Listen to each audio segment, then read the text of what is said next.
কোনো প্রকার চিনি ছাড়া শুধুমাত্র সুজি আর ডিম দিয়ে এরকম ইউনিক ডিজাইনের একটা হালুয়া আজকে আপনাদের সাথে তৈরি করে দেখাবো। এই হালুয়াটা আমার ফ্যামিলির প্রত্যেকের সামনে সার্ভ করার পর প্রত্যেকের রিয়াকশন ছিল, বাহ, দেখতে তো খুবই সুন্দর আর খেতেও তো ছিল খুবই দারুণ। এই সবে বরাতে এটা হতে যাচ্ছে আপনার বানানো বেস্ট হালুয়া রেসিপি। তো চলুন শুরু করা যাক। প্রথমে আমি একটি প্যানে নিয়ে নিচ্ছি 2 চামচ পরিমাণ ঘি, আর এর মধ্যে আমি দিয়ে দিচ্ছি কিছু বাদাম ও কিশমিশ। এবার লো হিটে ঘিয়ের মধ্যে বাদাম আর কিশমিশগুলোকে আমি 2 থেকে 3 মিনিটের জন্য ভেজে নেব। এরপর এখান থেকে আমি জাস্ট একটা বাটিতে কিশমিশ এবং বাদামগুলো তুলে নিচ্ছি। এই প্যানেই আমি আবার দিয়ে দিচ্ছি 100 গ্রাম পরিমাণ ঘি। ঘি দেওয়ার পর ঘিটা যখন গরম হয়ে আসবে তখন আমি এখানে দিয়ে দিচ্ছি প্রায় 1.5 কাপ পরিমাণ সুজি। এক্ষেত্রে চুলার আঁচটা একদমই লো থাকবে। তো লো হিটে ঘিয়ের মধ্যে আমি সুজিগুলোকে খুব ভালোভাবে ভেজে নিব। এক্ষেত্রে অনবরত নাড়তে থাকতে হবে, তা না হলে প্যানের সাথে সুজিগুলো লেগে যাওয়ার একটা পসিবিলিটি থাকে। আমি অলমোস্ট 5 থেকে 7 মিনিট খুব ভালোভাবে সুজিগুলোকে ভেজে নিচ্ছি। সুজিগুলো ভাজা হয়ে গেলে আমি এখানে অ্যাড করছি প্রায় 3 কাপ পরিমাণ দুধ, অর্থাৎ 1.5 কাপ পরিমাণ সুজিতে আমি 3 কাপ পরিমাণ দুধ ব্যবহার করেছি।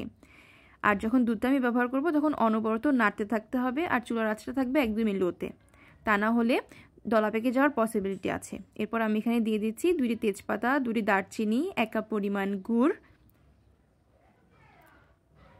1টি ডিম, স্বাদমতো লবণ। আমি এখানে 2 চামচ পরিমাণ লবণ ব্যবহার করেছি এবং সবশেষে অ্যাড করে দিচ্ছি প্রথমে ভেজে রাখা কিশমিশ এবং বাদাম।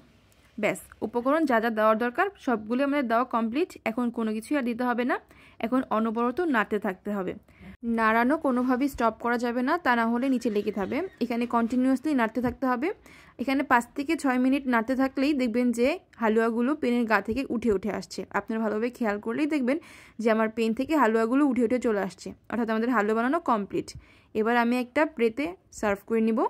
এরপর আমি আজকে একটা কাপকেকের মোল্ডের মধ্যে এর শেপ দিব।